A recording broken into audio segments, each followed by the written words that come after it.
Allez, nous sommes en direct des Boucles du Haut-Var.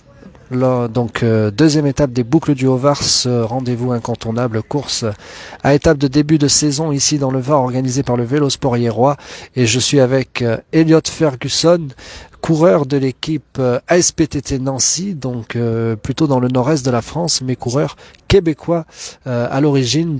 Je vous préviens tout de suite, l'interview n'est pas préparée, donc on va poser les questions. Et puis je vois qu'on a des personnes qui nous regardent aussi en direct juste à côté, on a la confirmation que le son est bon et l'image aussi. Alors Elliot, comment est-ce que tu te sens aujourd'hui après cette première course pour toi, puisque tu n'as pas couru la course d'hier, l'étape d'hier, et ça c'est une possibilité avec les Boucles du Haut-Var. Ça va bien, honnêtement. Je viens d'arriver d'un mois en entraînement en Espagne. Il faisait plus beau, on a pu faire beaucoup de bornes.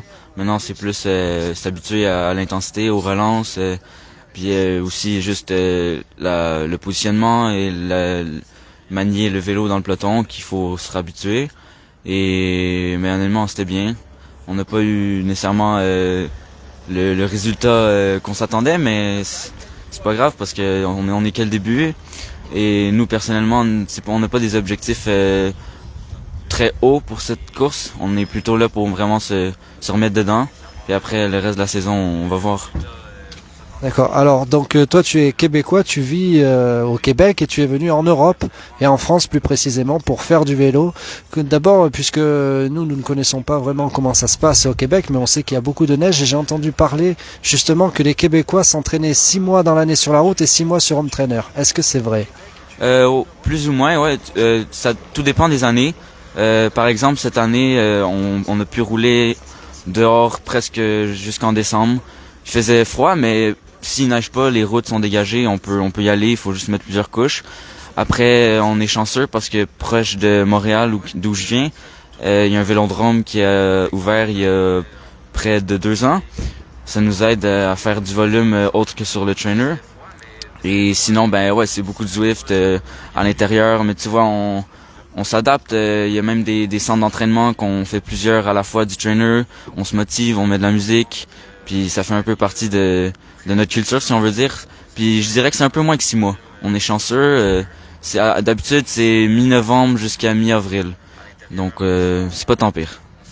D'accord. Alors moi j'ai le retour en même temps, ça me perturbe un peu dans les questions, puisqu'il y a des personnes qui nous regardent juste à côté. Oui, tu t'entraînes sur Zwift, c'est-à-dire sur Home Trainer connecté. Tu es venu en Europe. Quels sont tes objectifs dans le cyclisme? Personnellement, je veux vraiment m'habituer au peloton parce que veux pas, l'Europe, c'est un autre niveau. C'est de la façon que ça court et de la force des gars. Au Québec, c'est pas mauvais, c'est juste vraiment différent. Aussi la culture, la vision des gens. Donc vraiment juste m'habituer et possiblement prendre ma place à la fin de l'année, réussir à être à l'aise et après ça pour les résultats et tout, on verra rendu là. Ouais. D'accord, donc là tu es avec la SPTT Nancy. Est-ce que tu connais ton programme de course parce qu'on n'a pas dit ton âge, tu as 18 ans. 18 ans, voilà, 18 ans tout juste.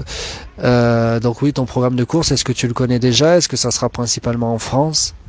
Oui, principalement en France. Après, on est proche de la Belgique, je connais je connais des gens qui sont en Belgique proches. Donc les kermesses, peu importe, pour le plaisir, pour juste mettre les bornes dans les jambes. Mais ouais, principalement les grosses courses, les gros objectifs de l'équipe en tant que tel, c'est en France. Et j'ai une bonne idée de notre calendrier. Après, ça se peut que ça bouge, mais on a une réunion il y a pas longtemps, puis on nous a dit que c'était pas mal stable et ils avaient déjà fixé leur gros objectif de la saison. D'accord. Alors, tu es ambassadeur aussi d'une marque de vélo, ce vélo sur lequel tu roules. Tu vas nous présenter ce vélo qui est juste là. Donc, c'est une marque qui n'est pas commercialisée ni en France, ni peut-être même en Europe. C'est la façon qui fonctionne, en fait, c'est très personnalisé. Donc, c'est commercialisé un peu partout dans le monde. Il y a des clients autant en Asie qu'en Europe qu'en Amérique du Nord. La façon qui fonctionne, en fait, c'est que si on veut se procurer un vélo, il faut aller sur le site et le commander.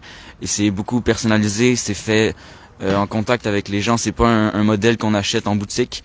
Donc c'est pour ça que peut-être les gens ils connaissent moins mais justement d'une façon on peut dire que c'est pas commercialisé parce que c'est pas en Oui, voilà, je voulais dire, ce n'est pas distribué Ouais, dans ouais. les magasins de vélo, dans les Voilà, cycles, exact. comme pour les autres marques. Ouais, exact. Ouais.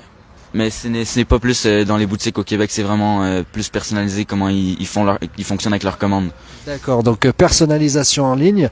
Le vélo, il est là, c'est donc la marque Squad. Ouais, c'est le Squad Force. C'est le modèle de leur vélo de route. Ils font aussi un vélo de gravel et un vélo de triathlon / chrono pour dépendant de la discipline.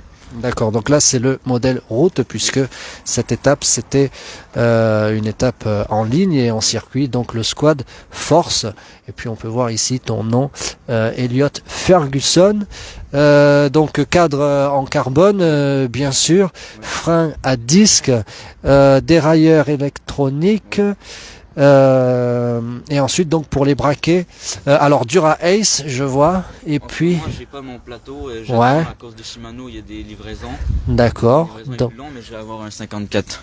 d'accord, donc tu vas avoir un 54 dents et là tu as un 52 36 à l'arrière. Ah oui, 36 c'est un peu... Aujourd'hui dans le vent, les faux plats c'était plus compliqué mais quand je vais recevoir la commande de Shimano, je vais avoir mon 54-40, ça va avancer. Oui, en effet, 54-40. En plus pour une course comme aujourd'hui, le 40... Ouais, je le manquais le 40. Oui, aujourd'hui tu manquais du 40, ça aurait été mieux. À l'arrière, donc c'est combien? 12 vitesses, C'est une 11-30. 11-30 à l'arrière, les roues Fulcrum. Roue Fulcrum, est-ce que la hauteur de jante, on voit qu'elle est assez importante. Hein, il y avait énormément de vent aujourd'hui. 55, ouais. 55, voilà. Boyau, pneus. En ce moment, c'est un clincher normal. Bientôt, ça sera probablement tubeless. D'accord, tubeless. Donc là, c'est pneus avec chambre à air, c'est ça? Voilà. Voilà. Et la largeur des pneus? Des 28, ouais, des 28. Voilà, 28. Donc vous voyez, on a vu les coureurs cyclistes professionnels au Grand Prix de Marseille, la Marseillaise. Ils avaient 28 l'année dernière, ils avaient 26 à Paris-Nice. Et là aussi, donc pour Elliot, alors ça se voit peut-être pas vraiment, et encore là, on peut peut-être le voir l'effet sur la vidéo. Mais oui, on voit que c'est quand même large. 28. Donc Shimano Dura Ace, 12 vitesses. Frein à disque et puis électronique pour le passage des vitesses pour le groupe. Est-ce qu'on a tout dit? Le guidon Squad aussi. Ouais, cockpit intégré, je roule personnellement 40 cm de large. D'accord. Ouais. 40 cm de large et guidon donc profilé, guidon aéro. Pardon, profilé, c'est autre chose. Donc guidon aéro, c'est-à-dire tout plat comme on fait maintenant. Et la guidoline, ça c'est un choix personnel? Ouais, exact. Ouais. Voilà, puisqu'on avait vu les coureurs de l'équipe Philippe Wagner qui avaient la guidoline jusque presque au centre du guidon, ce qui est très très rare. Ouais, J'avais été étonné de ça. ouais, la tendance est raccourcie vers l'extérieur, mais il y a encore des coureurs qui aiment ça vers le milieu. Ouais. Ils sont très rares. Eh bien, merci Elliot. Les pédales, qu'est-ce que c'est? C'est Shimano? C'est des Favero à Sioma, c'est des power meters pour les watts. Ouais. D'accord. On m'a parlé aussi que tu étais ambassadeur d'une marque de nutrition. Oui, en fait, c'est Brix. Eh ben voilà, il avait déjà dans la main. Parfait, un vrai pro. C'est une marque du Québec et c'est fait proche de où j'habite personnellement au Québec. Ça vient du sirop d'érable, c'est très commun et connu, un produit vraiment du Québec qui vient directement des arbres, des érables. C'est du sirop, c'est plein de glucides, de sucre. C'est super, c'est du carburant et c'est 100% naturel leur produit. Donc ils font 3 principaux produits. J'ai ici une gaufre énergétique, mais ils font aussi des gels comme n'importe quelle compagnie. Pardon. Et voilà, donc je suis ambassadeur pour eux. Et sur le vélo, autant sur l'entraînement que pendant les courses, j'utilise le plus possible. Ouais. D'accord, très bien. Ben voilà, du sirop d'érable, ça permet au moins de traverser les océans et de faire des courses internationales, puisque comme tu es québécois, canadien, donc de nationalité, et courir en France, donc carrière internationale avec du sirop d'érable. Est-ce qu'on a autre chose à dire? Est-ce que le casque, tu es sponsorisé ou est-ce que c'est ton choix personnel? C'est un choix personnel plus pour l'esthétique et l'aéro peut-être. Ouais, la sécurité aussi, ouais. Voilà. et la sécurité.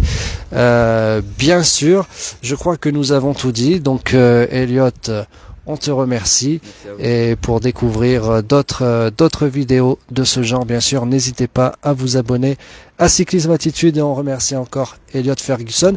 Et on se retrouve tout à l'heure pour l'arrivée de cette deuxième étape des boucles du Haut-Var. Merci à vous. Merci. Au revoir. Merci, à très vite.